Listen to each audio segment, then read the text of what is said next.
Hello, RWorld, and welcome back to RWorldTalk. Super excited, as usual. We have, this week, we have our association's Chief Operating Officer, Ms. Kim Hansen, with us. Welcome, Kim. Thank you. I'm excited to be here. Awesome. Well, thank you for being with us.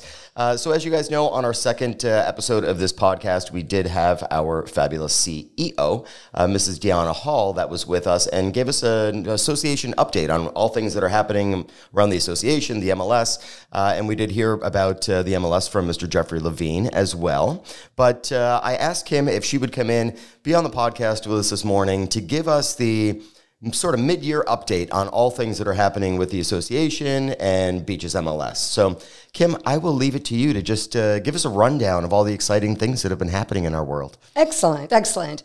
Well, I'll tell you, to start, we did, at the beginning of the pandemic, we spent 6 months in the BeachesMLS side creating a strat plan. A grueling 6 months. It was a grueling 6 months. You know, it was actually very informative. We learned a great deal. We brought in CEOs from around the country in the MLS space, key players in MLS. We brought in a number of our brokers, small, mega, large, brokers of all different sizes. We did panels, we did Q&As, we did just discussions, and had a lot of different input from brokers. Our brains got a lot bigger during that time. They most certainly did, didn't they? So tell us what has changed from that time till now. What are some of the things that we have been doing in the background that our members may not know about? I know that we put out a lot of emails, and obviously we talk about things that we're doing on the podcast, but some of our data shares and things like that have come into play now. Well, so one of the things that we learned through the strat plan was what brokers wanted for the first time ever was brokers wanted us to use BeachesMLS data, their data, to create value for them. They wanted us to leverage the value of the data so that it really benefited them. And by benefited them, what I mean is they wanted increased lead generation. Brokers Who doesn't want that? Everybody wants that. Yeah, right. Brokers wanted for us to get really involved in compliance of the MLS as it relates to where the data was being distributed. Right. Brokers really understood, and it kind of surprised me that they did to the degree that they did, but they really understood that there is a tremendous gray market out there. And, you know, that's really where data is ill-gotten, and it is, whether it's scraped, whether it's purchased, but those users don't really have a right to have that data. Right. And the reason that they take it is largely to sell it back to the broker community. Right. So what they wanted was for us to get involved in compliance and make certain that we really had good control over where their data went. They also wanted for us to really get involved in making certain that they had the reports that they needed on a very myopic level, that they were the source of the accurate, comprehensive data. The clean data. The clean data. And there's a lot of data out there that consumers see. Consumers have access to just unlimited data. Of course. Some of it's accurate, a lot of it's not. A lot of it's not. And they wanted to be the source for the accurate, hyperlocal data. Okay. So after that, we went to work. And we created a number of different products and tools centered around the broker wishes. Probably one of the most exciting, I think, is an expanded data share that we're entering into with two of the largest, actually the two largest MLSs in the nation. One is Bright MLS, that's that mid-Atlantic area, right. 110,000 subscribers, but a key market for us. You know, you guys realize more than anybody else, those buyers are coming from that mid-Atlantic area. Another is California Regional. So that's that California market that we've seen just a new trend of Californians moving to South Florida. Right. And so through this data share, our listings, BeachesMLS listings, your listings, will be visible to those brokers and agents. Their data will be visible to our BeachesMLS subscribers. Awesome. So we're super excited to really increase that network, because I think at the end of the day, what this is going to do is it's going to really create an enhanced referral segment for brokers. Absolutely. And more importantly, probably an expanded sphere of influence. Okay, awesome. So that's good news for all of our brokers and all of our realtor members as well. Absolutely. Yeah, Okay, it really fantastic. is. So let's talk about some of the products that we're offering. Can you tell us a little bit about Nestfully that people are starting to talk about now? I can. Okay. Nestfully is a consumer-facing website that we've engaged with. And again, it's part of that Bright MLS and California Regional partnership that we're involved in. Right. RE Colorado and the Miami Association is part of that. Okay. So we're thrilled about that. Consumer-facing website. I think the real beauty of this website is that it's consumer-facing, so when consumers get on that website, they find a property that's of interest to them. That lead goes directly back to the broker that brought the listing. Awesome. And then the broker can decide how they would like to distribute their listings. Do they want it to go to the floor person? Do they want it to go to the agent that is working with the seller? Right. But we're excited to be able to bring those leads directly to the brokers at no additional cost. Okay. And that consumer portal now is going to have the cleanest data set possible. If somebody's looking for Absolutely. If somebody's looking for a property, they now know that as opposed to going to one of the third-party sites that I don't know It's where maybe scraping or exactly. Yeah, some of that data might not be clean because as a practitioner, we get those phone calls all the time where somebody says, "Hey, 123 Main Street, I see is showing on this this portal that I'm looking at." But when I go into the MLS, I find out that property sold 6 months ago, and for some reason, it's still out there to the public. Right. It's still showing as it's on market, and it hasn't been for a long time. So this will absolutely be accurate, complete data, and it's going to be just like, almost real-time data. So we're super excited about that. Finally. Okay, perfect. What about REdistribute? What can you tell us about that? REdistribute is an initiative where well, let me just kind of like tell a little story with this. Okay, so for years, what's been happening in the MLS space is there's a whole segment of the market that I think most people are really not aware of. And that's a segment that fuels what I kind of call the back end engine of the industry. Okay. So there's large groups. I mean, this is your GSEs, your Fannie Mae, Freddie Mac, your appraisal groups, your insurance groups, title, escrow, all of that.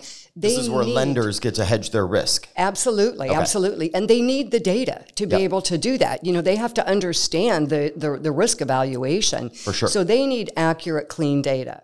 But historically, what's happened is there's third-party groups that provide that data to these groups, and they're monetizing the data. Okay. So they're aggregating the data and they're distributing it to these institutional buyers. Okay.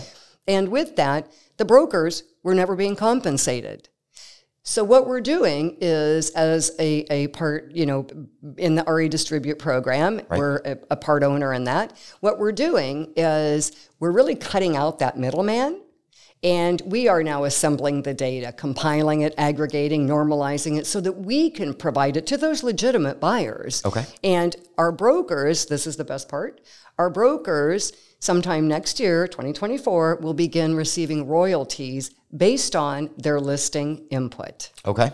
So listings are going to be the name of the game moving forward. It's MLS data. It is the new gold. Okay, gold beautiful. Standard. And to touch briefly about when we talk about that data and things like that, there's a lot of talk and people hear about it, and our listeners may not be completely aware of what we're talking about when we're talking about fintech and proptech. So PropTech is property technology. There are billions of dollars that pour into PropTech. And PropTech is where you've got groups that, whether it's a startup, whether it's a tool or a resource that has built a product specifically around real estate data. That's going to be your PropTech. And fintech is the finance component of that. Okay. There's a tremendous amount of dollars that are pouring into PropTech, fintech. Those are also buyers of data because they need the data to build the product to service the industry. Gotcha. So we want to be the source that gives them just the data that they need to be productive in their space. Okay. Not all the data. Right. The data that they need. Okay. Fantastic. Let's continue on this MLS track. Obviously, that's like a specialty of yours. So are there any changes to some key functions or tools that has come out of all the work that we've been doing in the MLS that are going to affect us here locally that we should be aware of? I think that there's a number of tools in the MLS that I've always thought were somewhat underused. Okay. Because they make brokers money. I mean, they really do work. So one in particular is our coming soon status. And the reason I love coming soon status is It was the result of NAR's Clear Cooperation 8.0 mandatory policy that when a listing, a property is publicly marketed, it must be entered into the MLS. Okay. I think there was a number of groups that felt that that really kind of impeded, kind of standed in the way of their business model. And so what we did, your board of directors, BeachesMLS, created a new status, coming soon. Coming soon has different rules. A property can sit in coming soon for 21 days. Once it hits that 21 days, although you could designate it in there for 14 or 10, there's nothing sacred about 21. Okay. Once it hits that kind of mature point, it's automatically going to roll into an active status. Right. Coming soon listings do not require a photo, which is certainly different than listings entered into active. Right. They cannot be shown, but you certainly can take a contract on a coming soon listing.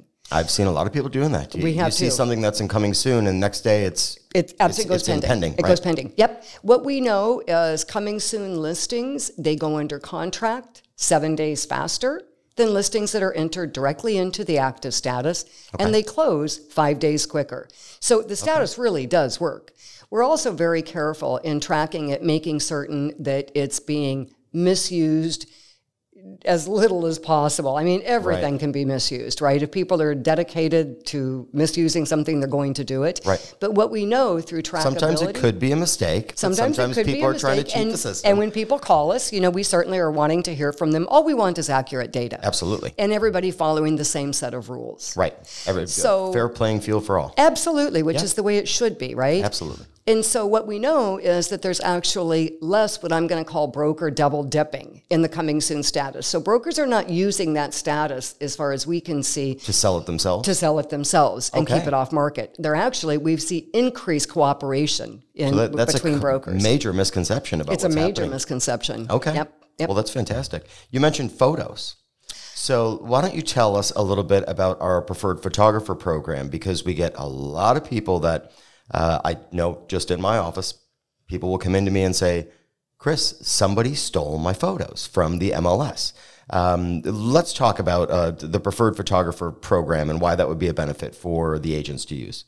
We have an amazing preferred photographer program. As a matter of fact, I'm going to say that we are really looked to as one of the leaders in that space. Okay. This came about years ago because what we saw was there was a lot of photographers, many of them in South Florida, that were going directly after brokers and agents for stealing photos. Right. And it's an issue. I mean, it's a big issue. For one thing, it's very expensive. It's very difficult to defend. And so most of the time you see settlements, and not always, pretty significant settlements, quite frankly. We've heard about people being sued for $25,000 per photo. And more. Yeah. And more, yeah. And they have the ability through technology to crawl the web and find out exactly where their photos are, because the photos are metadata tagged on the back end, right? So they can find those photos. Right. And when they do, they were going after our brokers and agents. So we created a program, Preferred Photographer. We have roughly 70 photographers that are participating in the program, and it continues to grow exponentially. Okay. The basis of the program is photographers agree that they will license their data to BeachesMLS, and agents, the agent that hired them to take the photos, can use that photo, not just till the property closes, but they can use that photo in their marketing for the life of that listing. Right. And once that property sells and it's off market. See, some people don't realize that you may be inadvertently signing a contract with your photographer when you hire them. And if you don't read through the contract or whatever that licensing agreement is, let's say I've got 123 Main Street listed. The following year, that seller wants to sell 123 Main Street. So I have sold that property to a buyer. The following year, that buyer wants to sell. So I go and say, hey, I've got all these photos from when I had 123 Main Street listed last year. You guys didn't make any changes. Let's say they just bought the house furnished from the seller. So everything looks the same. If I want to go and use those photos again, that photographer might come back and say, I only licensed this for 123 Main Street the first time you had it listed. That's right. Now you're using those photos again, and I did not give you permission. That photographer could sue you. That photographer absolutely could sue you. Okay. They could sue you. And so with this program, what they do is they license the photos to BeachesMLS. I think the most important part of that is For instance, Chris, if you have an agent in your office who legitimately has these photos and another agent doesn't know that they can't use the photos, maybe it's an aerial view of the home. Sure. And so they want that aerial view of or that a condo building. Yep. Absolutely. Right. And they take that photo. The photographer crawl on the web, sees that that photo has been ill-gotten, and instead of going after your agent that took the photo, they reach out to us, BeachesMLS, and tell us that the photo was ill-gotten. We pull the photo down. Okay. And the photographer agrees not to go after your agent. So are you guys still saving our butts from other things now? We are working on it. We're working on it. I will tell you, though, I want to qualify, though, that if an agent takes a photo and they stick that all over social media, it's outside the MLS, I'm not going to be able to protect them. Yeah. I mean, if you Kim can't help you. I cannot help you on that. If it's in the MLS and you take it and it's distributed, that I can do something about. But if you take that photo and you create beautiful flyers and mail them all over, there's not much I can do with that. Right. Okay. Good to know. Anything else that you want to add for us for the podcast as far as anything, any other changes? I'll leave the floor open for you. You know, I think the only other one that I really want people to be aware of is statistical entry. Oh, that's a good one. Really good point. We have the ability in the MLS for an agent to enter a listing. For instance, let's say that there is no seller side. And so one of your agents... Like maybe new construction? Absolutely. Okay. Or a FSBO. Maybe a FSBO. Okay. Somebody takes a FSBO. They represent only the buyer. There's no seller side. Typically, there was no way to enter that into the MLS. You can now enter that listing on the sell side only. I'm sorry, on the buyer side only. Right. In the MLS, your agent gets credit for it. Your brokerage gets credit for it. Right. It's going to make the CMAs more accurate. Absolutely. It's going to make the appraisals more accurate. And so we love the fact that we're increasing the data set. Amazing. Okay. Well, you guys heard that right here. If you want to have better CMAs and help the entire industry paint a true picture of exactly what's been happening in any given neighborhood, start using statistical entry. Plus, it's going to make your numbers look better. It does. So I know that you are very busy, and we need to let you get out of here. But before I let you go, I ask every one of my guests to give me one Florida gem, a place that our listeners absolutely need to see when they come down to South Florida. So what's a favorite spot for you? I'm going to say probably my newest find is a place that I went to recently with really good friends called Warren's. Okay. And it's really a cool whiskey bar. I mean, love it's got whiskey bottles lining the floor to the ceiling all around. The food is excellent, but the ambiance is just really a fun place. So it is a cool place. I'm going to go with Warren's. Okay. Yeah, I've been lucky enough to go to Warren's a few times.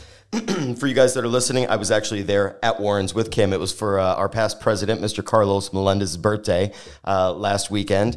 And Warren is definitely a nice little South Florida gem, and the food was phenomenal. The food was excellent. Okay. The food was excellent. Well, until next time, RWorld and all of our favorite realtor members out there, we will see you right back here next time on RWorldTalk. Thank you. It's been fun.